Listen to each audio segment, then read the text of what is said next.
Well, good morning, folks. This is going to be a great Leading Your Best Life. I'm with Bryn Edwards. I've met Bryn through our pod squad, and Bryn's got a fantastic background in the area of psychology, organisational psychology, and that's what got us talking. So that's why he's here. Bryn, thank you so much for being on Leading Your Best Life. Thank you very much, Leigh, for inviting me on your podcast. Mate, as I say to people, I can hear an accent there, Bryn. So In the first instance, before we start delving down into organisational psychology and psychology in general, and I know the area of wisdom and leading your best life is something that you've been helping people with for many years. Let's start with the Bryn Edwards story. Where have you come from, and what's got you into this area of psychology and even people and organisational psychology? Yeah. So, you picked up on my accent. I'm originally from England. Mm-hmm. I moved to Australia 14 years ago, to Western Australia specifically. How did we get to where we got to? That could be 3 hours, but we'll keep it down to a few key data points, which I think will probably become more useful as we dive further into this conversation. So, born in England, I spent 11 years at an English boys boarding school from the age of 8 to 18. The reason why I'll bring that up is because we'll probably talk about that later, because that's where I almost sort of experienced the organizing dynamics of groups and individuals quite early in my life. And, I had to understand those quite quickly, because if you didn't, there was consequence. Mm-hmm. From that, I went and did a degree in psychology, mainly because I thought it would be interesting. I wanted to do something different to what I'd studied at school, and there was a bit of a deeper pull in there. I went successfully, did that degree, got a good 2-1 upper second class degree. But I found if I'm honest, I found the experience a bit underwhelming. But I couldn't quite articulate why. I spent a couple of years after that traveling, working in motorsports events around the world, living quite a fun lifestyle, and then went back 3 years later to do a master's degree in organizational psychology. And the reason this is where I started to further understand what the pull was to psychology, but why I found the degree underwhelming. The degree was very much about the top and bottom 5%, people who need quite significant clinical help. And I was more interested in the middle 80, 90.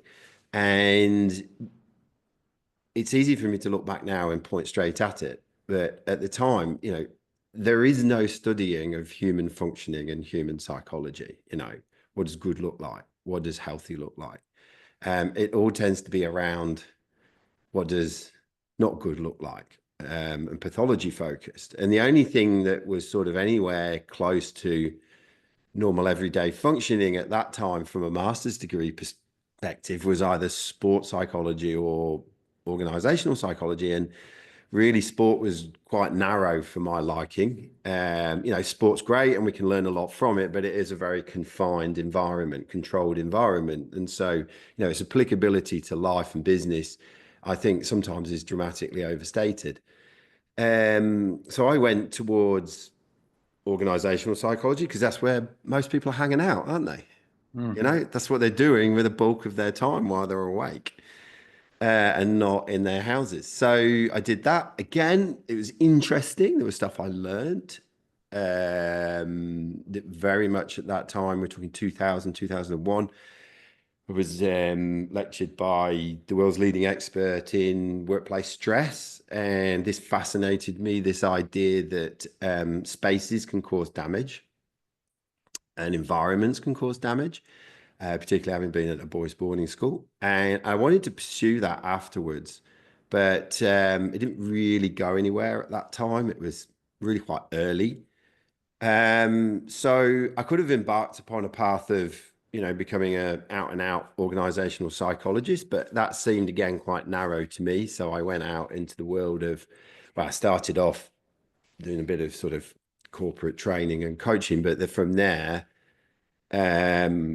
more into management consulting for 15 years. So managing, large scale transformation projects at places like London Underground, Nottingham City Council, Rolls-Royce, and then moving over to Australia here and working with places like Accenture and Chevron and stuff like that. And during that time, what I found was that we kept going round in circles.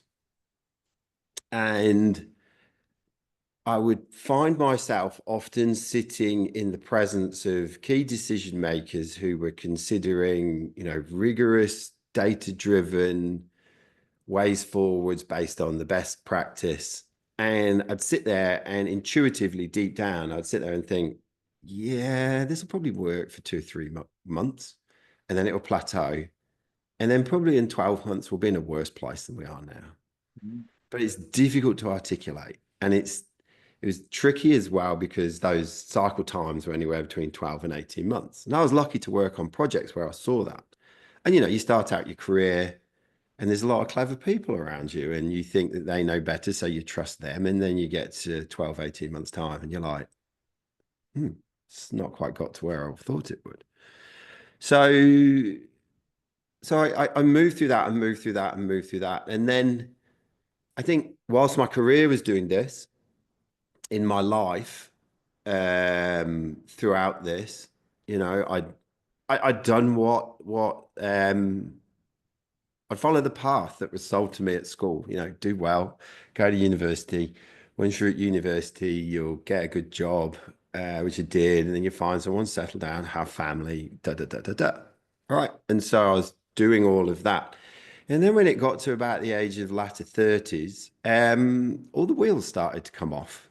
And I found my my relationship with my daughter's mother imploded. Few years, about 18 months after that, I got to a point where, I was doing some in-house consultancy work at Chevron and the barrel price dropped and there was large swathes of people that were made redundant in 2015. And I got caught in the last wave in the end of 2015. And that was just it. Deep down, I knew this is it for what you're doing and how you're working. And so, there was a large amount of upheaval in my life whereby, on one scale as a consultant, I'm looking outside and intuitively knowing that there are patterns and cycles to things that are playing out repeatedly, but they're difficult to articulate, but they're actually occurring. And then all of a sudden, around about that 40 mark, they're happening within my own life to me. And I got to a very clear and deep sense of having to acknowledge to myself that really, for all the knowledge, for all the books, for all the stuff that I was holding in my head that I thought helped me to navigate life, it didn't. And so I was faced with this very existential crisis of being able to acknowledge and admit to myself that I didn't know who I was or how I worked. Wow, that is an existential crisis, as you say. Yeah. Who am I? How do I work? Yeah. Yeah. And if we're honest, most people do not know who they are or how they work. Right. You might know, and COVID was a really good example of this, right? We know ourselves by the external things that we anchor ourselves to, and we know ourselves through our doing, So I might know myself because, I'm a bank manager or an accountant or something. I know myself by the restaurants I go to. I know myself by the films I see, the restaurants I go to, like I said, the people I hang out with, the things I drink, the things I do, the exercise classes I go to. And then when they were all shut down, there were a lot of people around who struggled with that. Because it's like, well, now you're left with who you are without all that stuff. And most people don't know who that is. How do you know yourself through your being, not your doing? Right. And then how do you work? We are emotional, we are rational, we are behavioral, we have beliefs, we have a core nature. how do they all work? And so from that point on, it was kind of time for me to take most of what I knew and, yes, I have these letters after my name, but I'd take most of what I knew, what I do, this, that, and the other, and just chuck it in the bin and start from scratch. Mm. And one of the things I did was I did the WA Real podcast, which was first thing I wanted to know was do these patterns and things flow to other people? I had this deep sense of here's Bryn and he's gone so far away from who he should be. And these relationship implosion and career implosions were bringing me back. And so I for 4 years, I spoke to everybody and anybody in a long form conversation and just let them talk. And I just kept listening and listening and listening. And, really a lot of people thought that podcast between 2017 and 2021, 200 odd conversations. A lot of people thought that was, me building a network and doing the thing, which it was on one level, but really it was that longitudinal study into the meta patterns that influence our life and how we actually function as living human entities.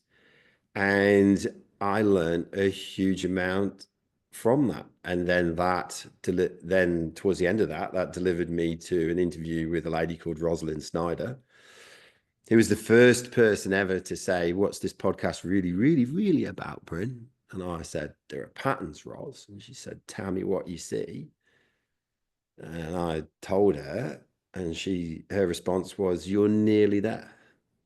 Mm. And I was like, oh, what do you mean I'm nearly there? It means you're holding something that I've been looking for, and I wasn't finding in any university. And so we did a podcast, which you can still listen to today. It's a 2.5-hour bonanza. And after that, I embarked on a mentorship with her. She's developed something called realm theory, which is it's the meta pattern of life. It's the universal principles that apply to all of us as human beings, individually and collectively. And it didn't take me long to look into that and suddenly go, wow, this starts to explain all the issues I was seeing as a management consultant. This starts to explain many of the issues and surprises that I found in my own life. This starts to explain a lot of things. And it also explains why I wasn't finding what I wanted at university as well. So, you just call it round theory? What was it called? Realm theory, REALM. Realm theory. Okay. Yeah. And so from that, it gives us a comprehensive and integrated framework for understanding our psychology. And when we understand how we work, then it becomes more straightforward to sort things out, whether that's on an individual basis. So we sort of refer to it here as cultural psychology. So, we work right at the intersection of organizational culture, team performance, and individual sort of resilience or mental health. And so, because they all impact one another, what goes on within me, between me, and around me. There's 3 things going on all at the same time, all the time. And so, we can have individual clients that want to come here to clean stuff up in their life because everything else they've tried hasn't worked. We can have teams that come here they want to function. And last year we did some really great work with some organizations actually cleaning up their culture. Cleaning up culture sounds very interesting. Let me go to tons in there. Where do you want to go? Well, your LinkedIn page as a starting point when you start to talk about these things. So there it is. It's a cleaning up culture, and I literally came across that realm theory. There it is. There, the pattern of life realm theory. There you are with Ros and Snot. Yeah, with Ros. So where is she based? Where is Ros based? We're based here. I'm talking to you from our office here in Myrie. Oh, in Myrie. Yep. Yep. Just here on McCoy Street. Okay. So, yeah, not far from. Fantastic. So you and Roz are now working together. Is that what happened? Yep. And there's a couple of others as well. Yep. Okay, fantastic. So if we're going to talk a little bit about this, the realm theory, you touched on it just a second ago, something about within me, around me, and what was the other piece you talked about? Surrounding me. Surrounding me. So Yeah. within me. Yeah. So there's what's going right. So let's take you and me, Yeah. Leigh. You know, we've known each other for a little time now. Yeah. So there's what goes on, so it's almost like, if you imagine one stick person with a circle around them, right? Mm. And that's me. And there's things that go on within me, right? And then outside of me is you, right? And you're like a stick person with a circle around you. And because we've got to know each other, those circles overlap, right? So there's my inside and there's my outside. But then there's the space in between that, the space that surrounds us. Okay. So the way to best describe that is, so because we've hung out a few more times, right? We start to form a relationship, and it's the relationship that surrounds us. Okay. And what we have to remember is that the relationship is an entity in and of its own right. Okay. So as long as we put a penny in that pot, so to speak, and keep it healthy and clean between us, okay, then that will always be there. That will always be there. If you're having a bad day or I'm having a bad day, there'll be a level of trust in it. We'll be, if you say something that's a bit out of turn, I'm like, oh, I'm not quick to just get rid of you. I'm like, oh, Lee's having a bad day or something like that. And the relationship as a whole, because the relationship is bigger than the two of us, right? And so it's keeping that clean, because if we don't, then that's when sort of negative dynamics can start to take hold within that relationship. Now, if you blow up you and me, right, to 20, 40, 50, 60, 100 people like you would in a company, the culture is what surrounds everybody. And that is an entity in and of its own right, much like an individual has many layers where we've picked up patterns that we've needed to along the way to get through some of the dramas and crisis and trauma and whatever we've had through our life. And we need to clean those patterns up, which is a big part of what we do here at Wisdom in Your Life. So too, do we have to do the same thing for these spaces that surround us, which is how we clean up culture in an organization. Well, let's talk about this. You've used the term cleaning it up, cleaning up. Let's talk about, in the first instance, let's talk about in terms of, let's just say, a relationship. Could be, say, you and I. What would be something, examples of what might make that dirty, if you're talking about, or not clean? What might be some things that would happen to make it not clean? I'll tell you what,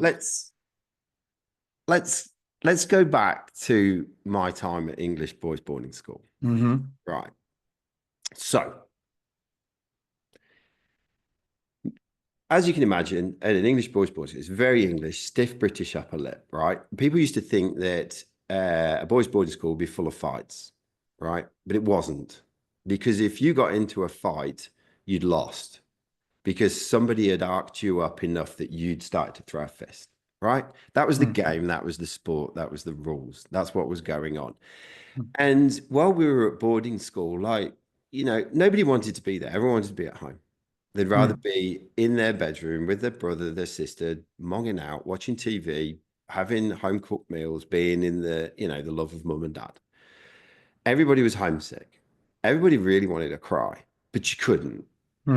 Right? Because if you did, it was weakness. So everything was suppressed, right? Everything was pressed down, right? But the game was, how can you just walk around like tip on everybody's shields and see if you can find a crack, right? And so that's the dynamic that was going on. And what I soon started to notice, because you didn't want to be the focus of attention, right? Because if you did, it was either emotional abuse or then it ended up being like physical roughhousing, right? And I didn't really want to be that focus of attention. So I started to look at things more upstream of how do you end up at that place. And what I started to notice was if one boy spoke to another boy in a certain way, like to directly try and goad them and piss them off, right? Because the culture, right, was suppressing what the true response, the true feeling of the recipient of that, right? They kept it like stack and locked down. But here's the thing, that true response, that true feeling, it doesn't go anywhere, right? You might put it in a box, suppress it, push it down and get really good at that. But it actually goes nowhere. And so what would happen would be is that true response to that interaction would sit and fester, right? And it may go around the group, right? But after 2 or 3 weeks, it would come back to its original creator and recipient, right? And those two would probably end up having a fight, right?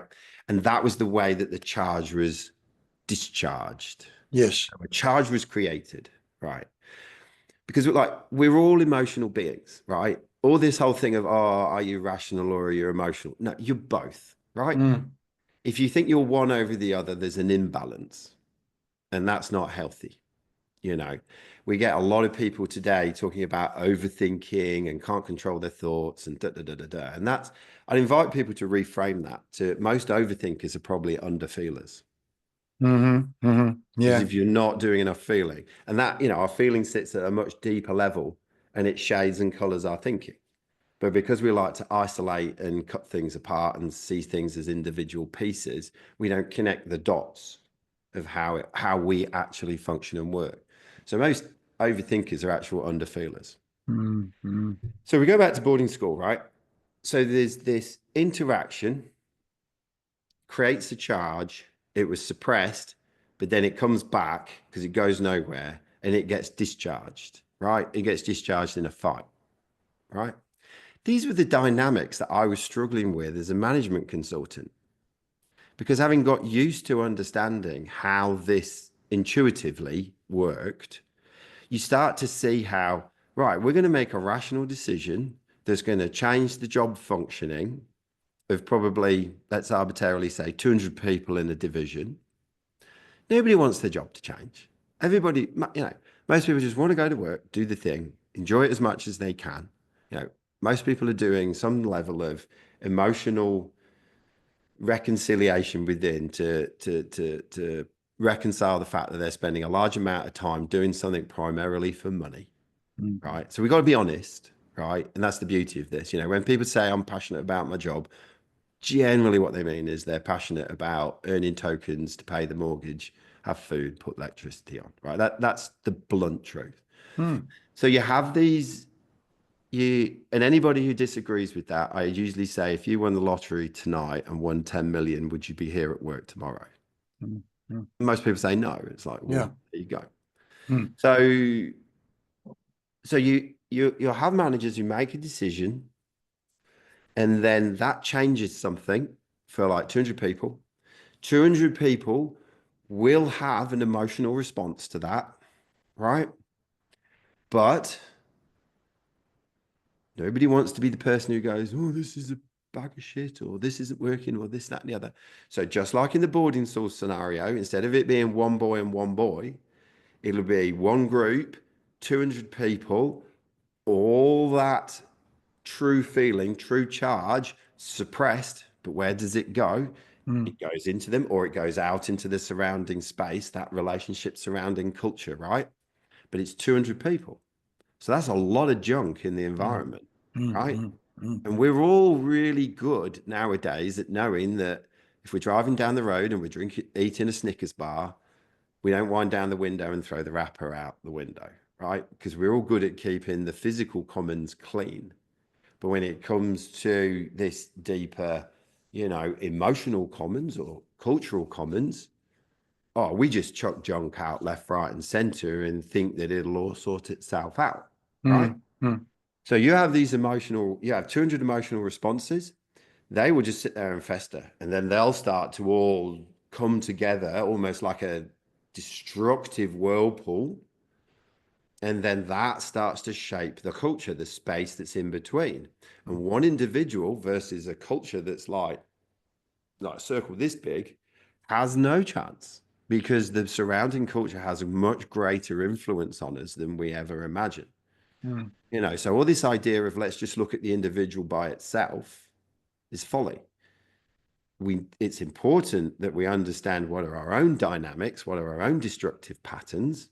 And that's a key part of what we do here at Wisdom in Your Life, is we have to get people to understand what's my destructive pattern and what's not mine, so I can discern what's mine and what's not mine if we're going to take a step further and clean up the cultural surrounds around us, right? Mm. So the same things that we use to help people to clean up their own individual patterns, this is what we do with it with organizations, is we then take them on as a little collective to then go and do the same things to clean up the destructive patterns that get lodged in a culture.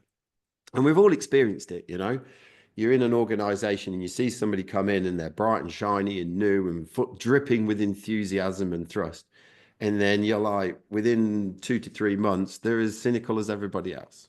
Mm. Well, Mm. because the Mm. surrounding culture needs to be attended to. Mm. Mm. And, Mm. that influence, right? That influence is so important from a managerial and leadership level, because that is your quickest and most cost-effective point of leverage if you want to bring about a change in an organization. You can send everybody off on behavioral change courses and stuff like that and spend fortunes, but your impact will be quite low and it will take a long time for that to embed. If you actually remove some of the patterns. So what do some of the patterns look like? They can be, in grouping and out grouping, right? Oh, it's them lot. It's them lot. We do a Mm. very simple little cultural audit with organizations, right? It takes probably 3 to 4 minutes for people to fill out. And what comes up pretty often is that there's this in group and out grouping. Mm. There's another group that has But, more influence than I do. Yeah, when you go on the ground and talk to people and say, which is the other group? No one can tell you, mm. because it's a dynamic that's stuck in the culture, right?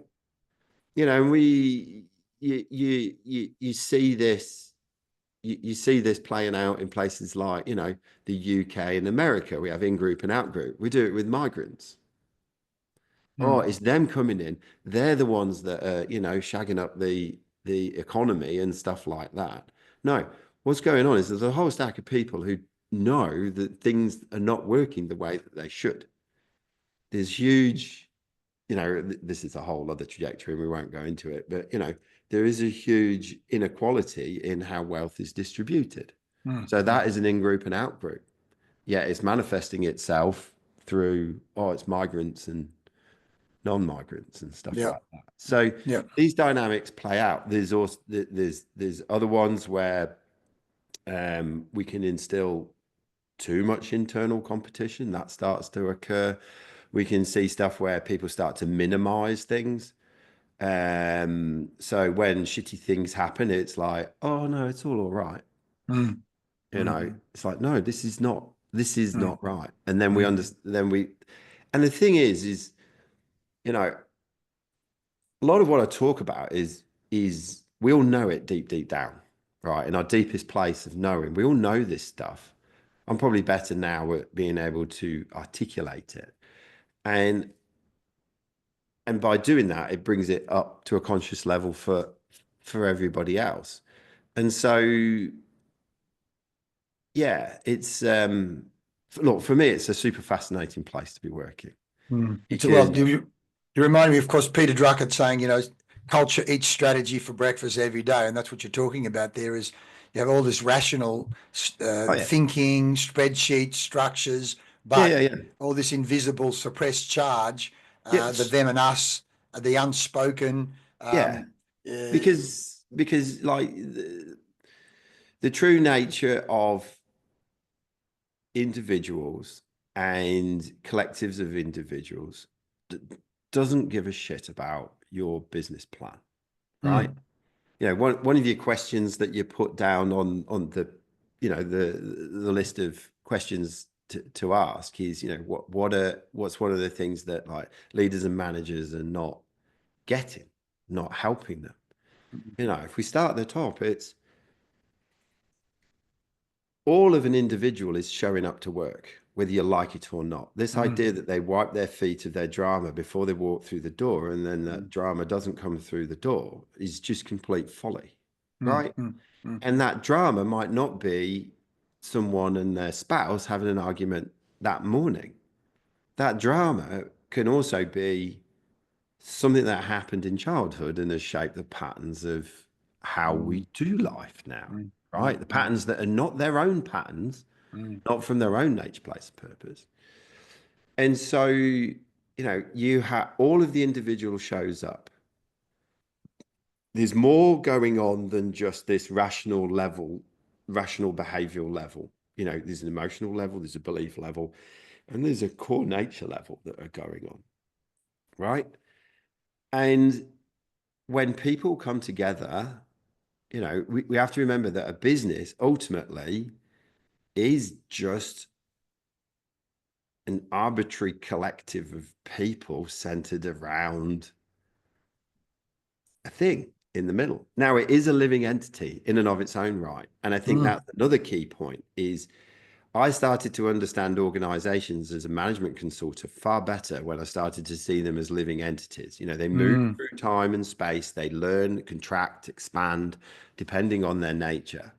So the same principles that apply to me apply to an organization, and it applies to groups of people, right? And there's going to be a formal network and there's going to be an informal network, and there is so much more going on in the unseen commons than there is in the seen commons. And to deny any of that is absolute folly. And the business leaders that are coming to us now are almost at their wits' end. And it's similar with individuals, but they're almost at their wits' end of, I've tried this, I've tried that, I've read this book, I've read that book, I've tried this, or management consultancy is, Bryn of old type people have suggested this and suggested that, but we just keep going round in circles. So let's just look at that for a second. What is it that, what are the mistakes that those leaders are making, or what knowledge is it they don't have, or what behaviors don't they have that they've tried and it hasn't worked, as you say? So what are some of the common patterns that they haven't been doing, if you know what I mean? So what have you seen? They're the common mistakes in a way. Yeah, look, on top of what I just gave you, if I was to sum down a good chunk of it, is we don't tend to normalize and discuss a comprehensive, integrated understanding of how we as humans work, right? And which is what realm theory gives us. But the next thing people say is, "Oh, where can I read a book on realm theory?" Well, you can't, right? And this is where it gets sort of counterintuitive to the mainstream of how we do things, which is, most of our knowledge and understanding is out here, right? You go to a seminar, what you're going to see? You're going to see somebody with 50 PowerPoints, crapping on in front of those, right? All the knowledge, particularly when it comes to human psychological functioning, mindset, all of this type of stuff, right? It's all the knowledge is placed out here, but it's all going on in here. It's all going on in my experience of life, moment to moment. The way you learn about these three key parts to understanding realm theory and it unfolding for you. The first is that life is an embedded experience, right? I've stopped reading books and listening to lots of podcasts because it's all going on in my life. And if I know how to tap into that, I can learn so much, So I need to look at life from what's going on within my experience, what's not going out. That was the mistake that got Bryn to his cliche midlife crisis at the age of 40, because everything I'd studied so far was outside of me. It wasn't, how am I working? Right? And then the next part is, how am I connected? We spend a lot of time trying to isolate things. If I asked you what is an expert, you'd be able to, most people would say, oh, it's somebody who knows a lot about a thing, Mm, right? But where do we have a similar name, i.e. expert, for somebody who's really good at connecting things up? mm, Because that's how organizations work.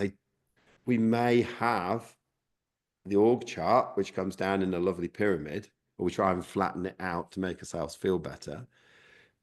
But that's not how the organization functions. It has an end-to-end process. One of the most interesting parts of being a management consultant was doing end-to-end process work and seeing how the work flows through an organization, mm, right?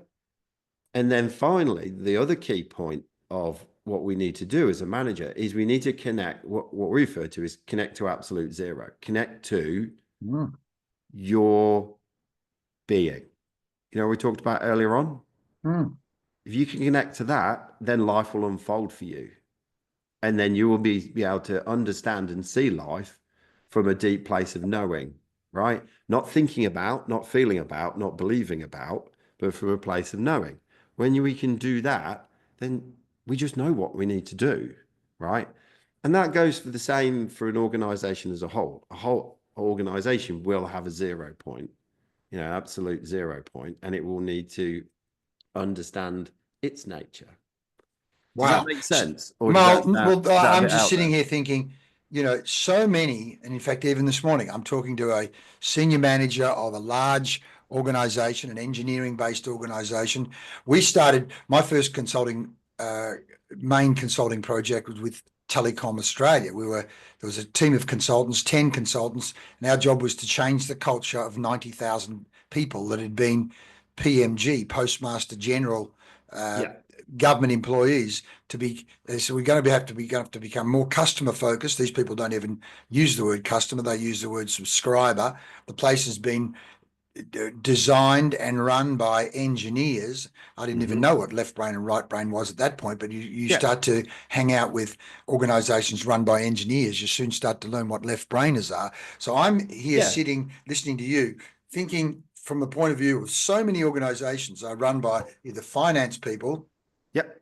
strong left brain people, or engineers, or technocrats of some kind or another. So you start saying to them, life is an embedded experience. We're all interconnected. The organization's a living entity. We want to now need to connect with absolute zero, your being.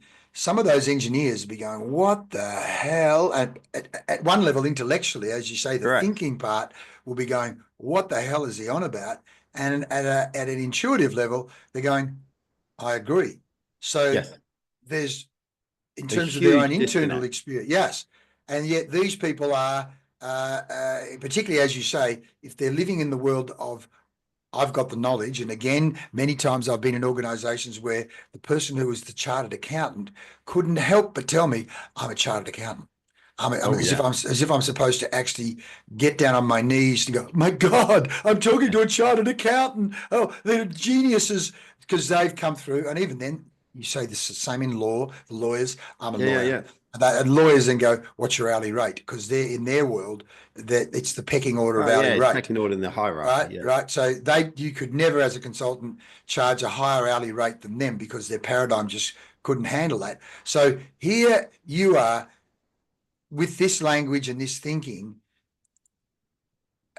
I would imagine a decent number of the people coming to you are going to be big left brainers. How do you Yep. deal with them? How do you handle that situation? Well, the reason why most people turn up to come and see us, and I alluded this to earlier, is Mm, because everything they've tried mm, logically and rationally, right, mm, they've mm, exhausted it and it's mm, still not happening, right? mm, And usually the bridge is burning, right? mm, And it's not uncommon for individuals, teams, and organizations to interact with us, right? And they kind of like what we have to say, mm, but it's also a bit scary, right? mm, And n- normally, what happens then is because, you know, you have your, like I said, you have your inside, your outside. You know, we don't live in our internal world and we don't live in our external world. We live right in the space in between the two. Mm, That's mm, where a healthy life is. mm, Okay. Too much focus on the internal world and the outside world will begin to wind in on you because life is dynamic and it never stops and it never stops change. Right? You live too much with a focus on your external world and your internal world would wind in on you. Okay. And that's kind of a key thing. And so when you say, you know, what do you do when people come, right? Normally they have to have fallen off catastrophe bridge. mm. Now, Yeah. it sounds like a funny thing, but you know, one of the key patterns, one of the key patterns that we introduce people to, and we do like our workshops are all we use visual representations, we use very simple activities that cause people to reflect on what's going on for them in their, you know, in their experience, right? And one of the first things we have is the map, right? It's so simple, right? And it's got stick people on it and this, that, and the other. And the map shows us of how we deal with change, how we deal with loss, how we navigate our emotional landscape, where our emotional landscape is in relation to our thinking and our decision making and our behaviors and how they all thread together. And one of the key parts at the start of it is if, you know, things change in life, which they do because it's dynamic and it never sits still. We like to think that, oh, when I get to this place, it'll all be all right. But it's not. Mm, You know, it's not, we're not point particles, we're strings. And things change. And that can come about through choice or no choice. And when no choice happens, you come off catastrophe bridge. And so that drop has got to be really big for people to come in here and finally go, shit, yeah, I think I might have to just put what I know, what I think I know to one side because my experience of life has become so, or experience of functioning or leading the organization has got to a point where it simply doesn't work. And if you reflect back into the story I told you at the start, I got to that place where careers imploding, relationships are imploding, and I had to acknowledge I don't know who I am and how I work. mm, And so I would love it, Leigh, if more people move towards insight earlier. mm. But an unfortunate characteristic of the way we as humans do things is we don't tend to move to what we deep down, because like you've acknowledged, engineers might be all left brain, rational, focused, but deep down the line, I know what you're talking about, Bryn. Mm, mm, They won't act on that deep knowing until the bridge is properly on fire and they're falling mm, off catastrophe bridge, mm. right? Wow. You're reminding me And of that's the brutal truth. And it's sad. yeah. It's sad. Let's just take a moment, Leigh. Mm, Let's just take a moment to acknowledge the sadness of that. mm, How many times, you know, how many times am I in tea and coffee chats where people are like, you know, I had to have a complete burnout mm. before I decided to change something, these significant things in my life. And it's Yeah. just sad. Yeah. Yeah. No, I'm just saying there's a U2 song where somewhere along the line you've got to kiss, you've got to be on your knees before you start to look to the sky, or words to the effect that, as Yeah. you say, I'm literally broken. I can't, I've tried everything within my knowledge. I've read the books. Basically, I've done everything within my comfort zone on my Yeah. knowledge. But I think as far back as the Greeks, Aristotle, one of them said, the more I know, the more I realize I don't know. It that that 100%. that there's this whole universe, in which again we talk about, which comes out of the Landmark Forum. There's what you know, there's what you know you don't know, but it's what you don't know you don't even know is where Yeah. that insight is. But Yeah. is your ego, and in fact, Buckminster Fuller talked about ego side. You know, I literally have to almost disown everything, which is the point you made, all that knowledge, all that who I thought I was, to go, actually, I'm not actually who I thought I was. And I've spent Yeah. 40 years crafting, creating, designing, dreaming that person. And what the hell? I'm not even that person. Now, that, Yeah. as you say, is an existential crisis. And it's like, what Yeah. the hell? Well, who am I?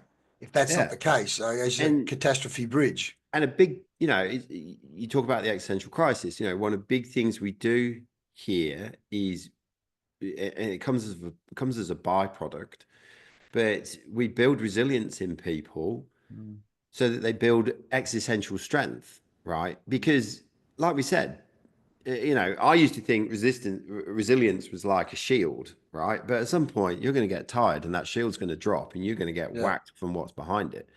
Now, resistance to me is like a bamboo tree, right?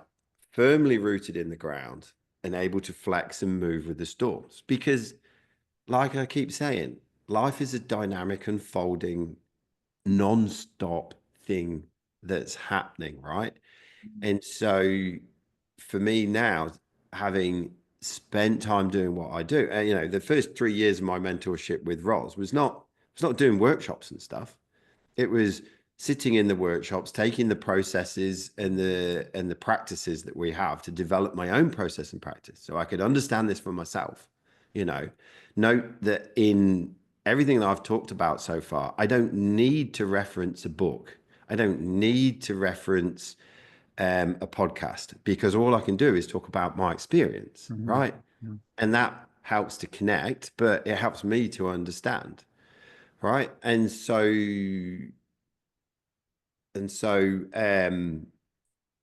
Yeah. I just lost myself there. Where was I going? That's okay. I'm interested then. I like to ask people, give me. Sorry, wait a minute. It's the existential strength. Yes, It's the that building resilience to get existential strength. strength, Yes. because existential strength means that, there's shit happens in life, right? And if you don't think shit happens, you're mugging yourself. Any mindset coach or something like that that's selling you on the fact that you won't be touched by life and you'll all rise above it or something like that, that's just spiritual or emotional bypassing, right? Shit happens in life, and there's great moments and there's sad moments. There's profoundly sad moments and pain and all sorts of things go on, right? But can you be in it, right? Do you have the existential strength to know that come what may, no matter how dark it gets, and you will still be here tomorrow, right? And so that you can face some of the darkest moments, and you can fully absorb some of the brightest moments in your life and let them come and let them go, and not have to grab onto the great moments and drag them around like a trophy, or drag on to the old moment, the darker moments. And that to me is key resilience, is having that existential strength. There we go. I knew it. Beautiful. Which comes back to, we straight away said bendable and flexible, coming back to books. Having done a master's degree at uni, Dimmicks became a client at one stage, and I used to sit in the business section or the personal development section while I was waiting for the chief exec to finish a meeting, and I ended up buying a ton of books over that at time. And one of them was Lao Tzu, the way, and in there, one of them, he talks about, be bendable and flexible, as you say, like a reed, like a green twig, versus a dry old stick, because the dry old stick in the wind is going to break, versus staying green. And then the other, as you say, the Eastern philosophy is quite useful in terms of the life as a river. It's like it will flow on. It will keep flowing. There's birth, there's life, there's death, and it will keep flowing. Whereas you think, oh my God, today is the beginning, it's the end, it's all over. It's no. The sun will come up tomorrow, and the river will keep flowing. Yes. And Remember that the bamboo analogy only works because it has roots in the ground, and those roots are in the ground is that existential strength. It knows who it is and what it is, and it's placed those roots in exactly the right place so that it can be in the storm and it can enjoy the winds, because the winds serve a purpose too. They blow the dead leaves away. And your river analogy as well there is great. Life keeps flowing, and we are living entities. And like, possibly just to double back into your your what happens if someone's an engineer and one of the sort of thought experiments I enjoy doing with them is saying, you know, if we brought a bicycle in here, if you and I were together and we brought a bicycle in here, we could take a bicycle apart, can't we? Mm, And then we can put it back together again and we can ride it, right? Because it's an inanimate object. mm, But if we brought a plant mm, or a dog in mm, or a human and tried mm, to take it apart and put it back together again, would it work? No, it mm, wouldn't, mm, because there's mm, a whole lot more going on because mm, it is mm, an animate object. mm, mm, And to mm. further the point, if you then go and have a, you know, go on a massive bike ride on that bike, at the end of it, which one of the two has adapted its muscles and structure as a result of the ride, and which one is still the same at the end of it? The bike is still the same, but we have adapted because we are living entities. Yet we try to treat ourselves as inanimate objects. You know, if anybody goes and reads the current, who wrote the psychosocial hazard document? There's one for workplaces at the moment as a department, and they've written all this stuff about the psychosocial hazards in the workplace. And it's terrible if you read it because it's been written by a bunch of engineers who are trying to apply the same principles to Yeah, to like an engineering yeah, physical thing of, yeah, you know, high loads or low loads or yeah, medium yeah, yeah, loads or yeah, something like yeah, that. yeah, They've yeah. applied that to the psychosocial world. They've applied the same principles, and it's terrible. It's a terrible document. It should just be put in the bin, Uh, right? Because you're trying to apply inanimate object thinking to animate living entities, right? I mean, yeah, let's be honest, right? If just to close this point out, if we're honest, right, the biggest psychosocial hazard to me, to most people in a workplace, is themselves. mm, mm. Because you'll treat yourself and talk to yourself way more shittier than anybody else will, Yeah, and yeah, consistently.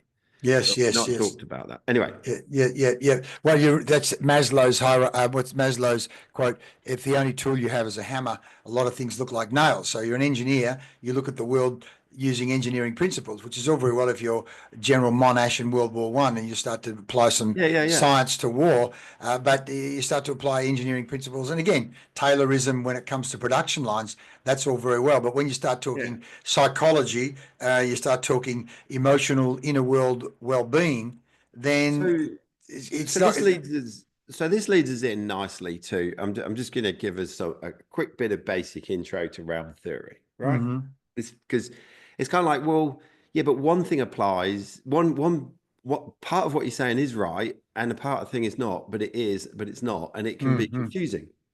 So realm theory shows us that there are basically three frames of reference that we're doing life and seeing life through, right? And think about it more by doing life through.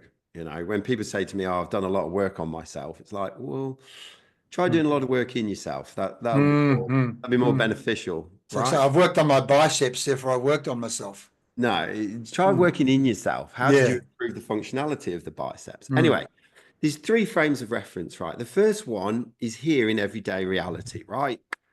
We have form and substance, right? Which is our left brain engineering thinking. Mm. Right? Mm. Mm. Everything has form and it has Mm. substance, right? If Mm. I threw this at you, we were together, I threw this at you, Leigh, it would hurt, right? Mm. So, you know, there's that consequence and it's here. That's the first sort of frame that we look through everything, right? And that's Mm. the most predominant one that we have. Okay. And in that frame, we have what goes on inside, outside, and in the space in between, right? And that can be arbitrary because my inside could be me and outside could be you. But if we're like hanging out together, we could be the inside and there's an outside. Anyway, that's the first one. The second one are like the hidden aspects of life, right? This is all the stuff I've been pointing towards today. You know, Mm. they're all Mm. the reasons why you can take a bicycle apart, but you can't take a human being apart, right? Mm. Mm. And that's because that's where we start to look at, we split out form and substance, right? So there's form without substance, which is the energy, which is the life force that flows through us, and there's substance that doesn't have any form. So that's like the pattern. So you talked about a river earlier on. You know, the only reason why the water flows like it does is because it has its bed and banks. We spend a lot of time in our everyday life looking at the energy of things without recognizing that the energy flows through something. Mm. And a large chunk of what we do at Wisdom in Your Life is look at the something that the energy flows through. Mm. Because as living entities, life's just trying to move through us, okay? But we make it so hard work because we clog up those patterns, right? And so a large amount of what we do here is help people to unclog those patterns. So you've got everyday reality, you have the hidden aspects of life, and then the last thing is time and space, right? It's moving all the time. So this is where, we have stuff that doesn't have time, doesn't have form and substance. It's like time, right? It's moving all the time. And, on one level in that every day, I can look at my clock and I know that, we'll have talked for an hour. But for you and me doing this podcast, this hour might feel like 20 minutes Yeah. or it might feel like 3 hours, right? And that's Yeah. where time can do this, right?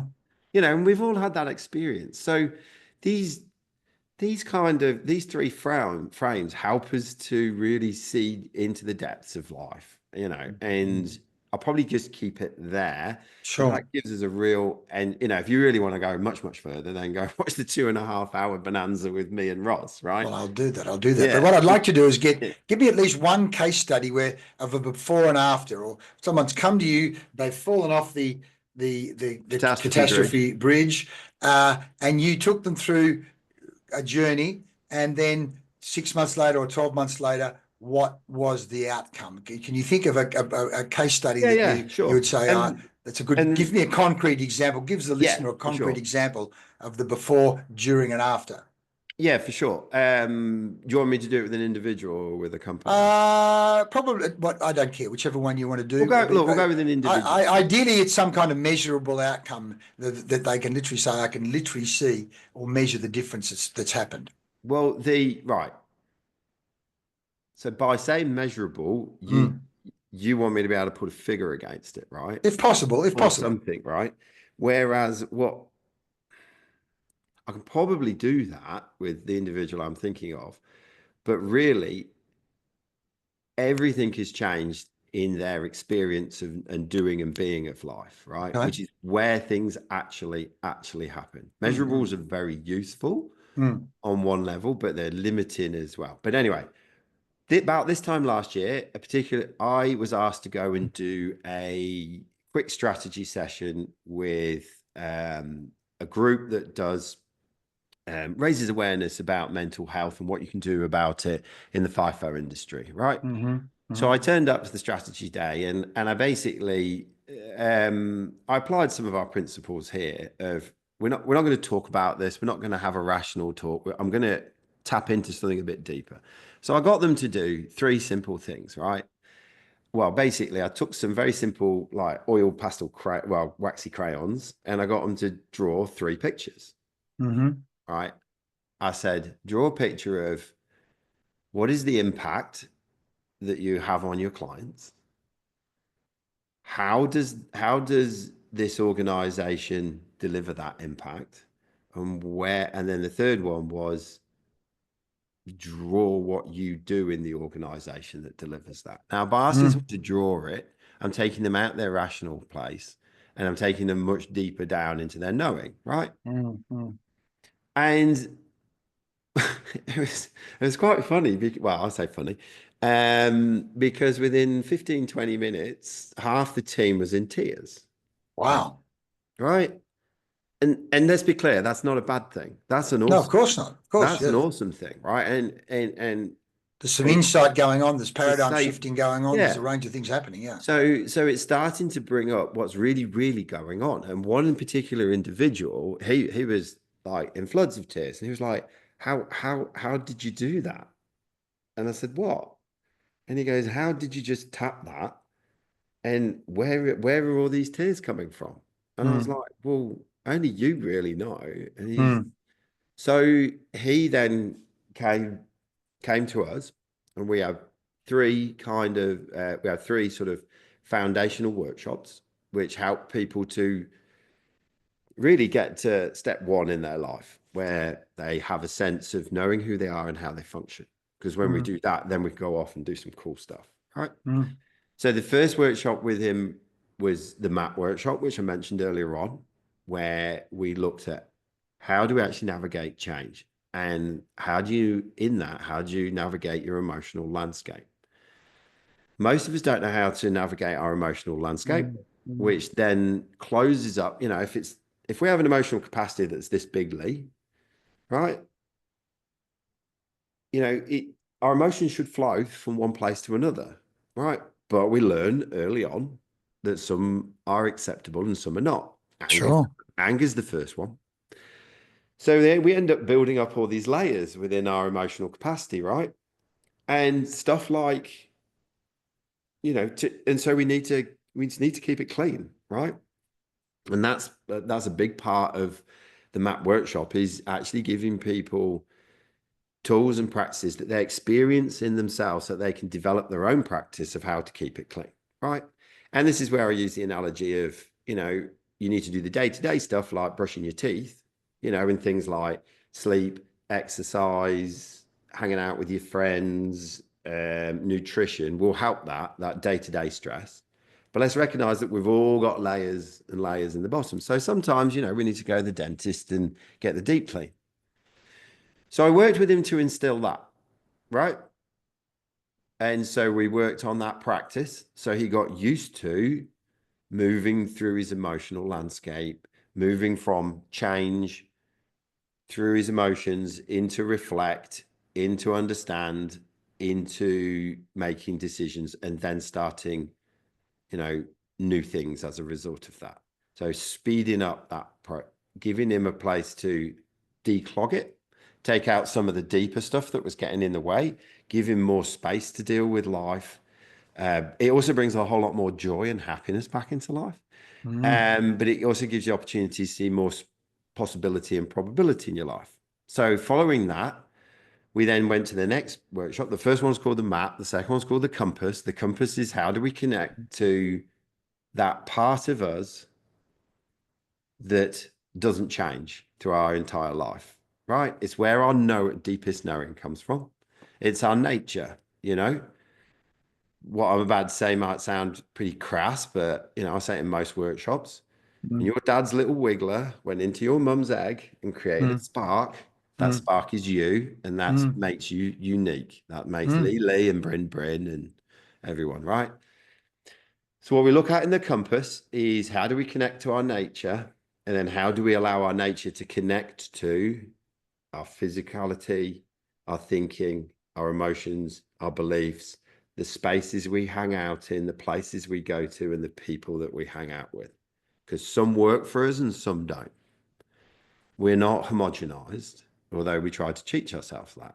And so that can be quite a profound workshop.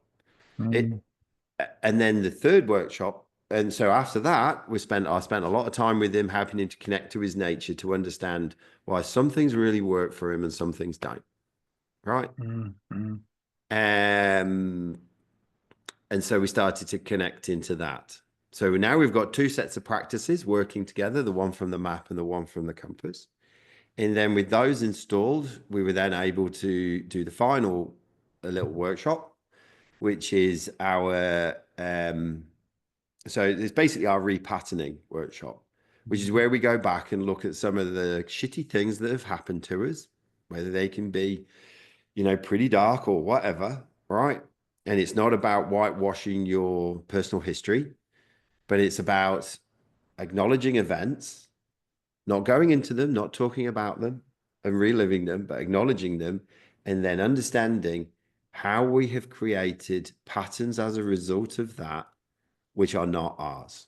Defensive patterns that we've created over our lives, and these are the patterns that are usually winding in on us, that take us off catastrophe bridge, that bring us here in the first place, right?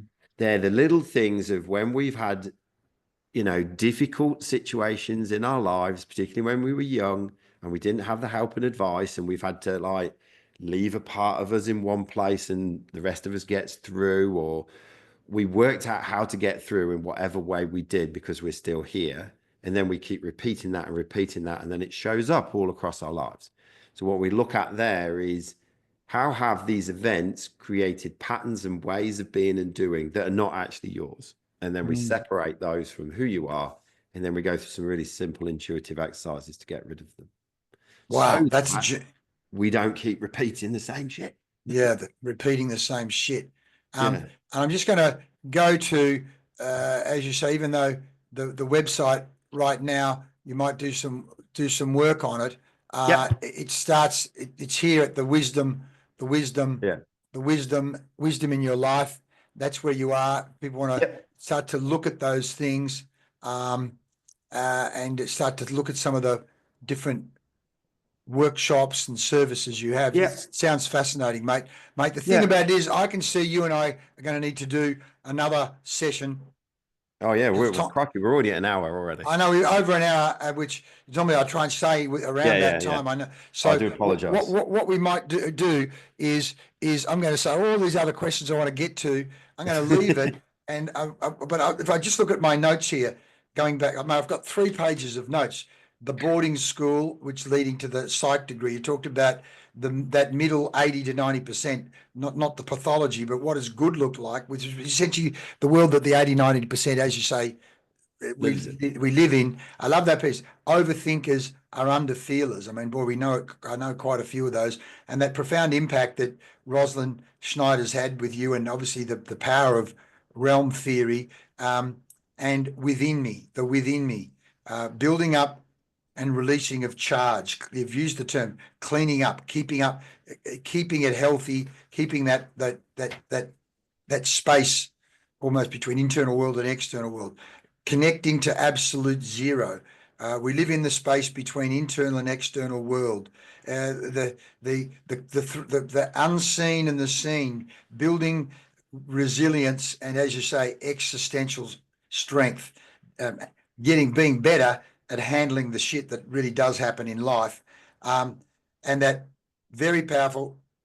Why is it we have to get to falling off catastrophe bridge before we actually take action? It's just bizarre that human beings. Yeah. Like some good notes you've got there, Leigh. Mate, I'm a good note taker. You are. Why some things work for you and why some things don't, and then the map, the compass, the repatterning workshop, mate. We've covered a ton. I'd love to do more. Is there anything that we haven't spoken about you'd like to cover before we wrap up?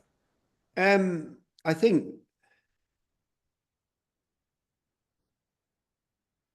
this is what's coming up is, we've covered a lot, right? But I can go for hours more, right? Yeah. I'm so passionate about this because I'm just note in the middle of this conversation that I wanted to acknowledge the sadness, right? Because it is so sad, and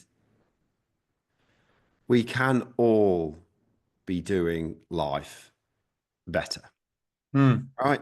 And it's not requiring that outside world to change and do it for us, right?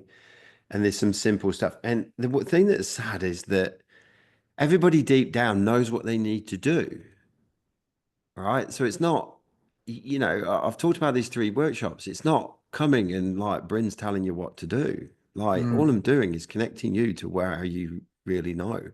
And so, take your intuition and take yourself seriously, and treat yourself with, kindness, but also a priority. So I'll probably leave it there, mate, because as you say, we can all be doing life better. And as you say, as far as we know, we only get one shot at this. So take advantage of the tools and the insights and the knowledge that's available, which is the very reason we do Leading Your Best Life. One, I want to be exposing people like yourself, exposing people to new thinking, new ways of doing things, and realizing, again, one of those books that came out of Dimmick's was The Inner Game of Golf and The Inner Game of Tennis. And they talk about performance equals potential minus interference. If you have 100 units of performance, 100 units of potential at 60 units of interference, if we can reduce that interference, which you're talking about in particular, negative patterns that we've sabotaged or we're stuffing ourselves up and we don't even know about it. We can take that 60 units down to 30 with the same amount of potential. We've now got doubled our performance through taking the handbrakes off, cleaning the shit up, as you say, doing the repatterning. So Bryn, let's do another one of these very soon, mate. But in the meantime, let's get this one out to people. And in the meantime, people can touch base with you. I'll put the links, the LinkedIn link and the website link in the notes. If any of this has resonated, reach out. Like, it's like one of it's big stuff for people, but just reach out. You've heard who I am and how I talk, and I'm always open. The cost of the first chat is usually a cup of tea, and we go from there. Very kind of a cup of tea, mate. That's very nice. Being British, I'm glad it's a cup of tea. English breakfast, mate. Thanks so much for today. Thank you, Leigh, for the opportunity. I'll get this to you, and I'll see you very soon. And we'll do part 2 over the next month or so. Indeed. All right. Take care. Thanks, mate. Have a good day. Bye. Bye-bye.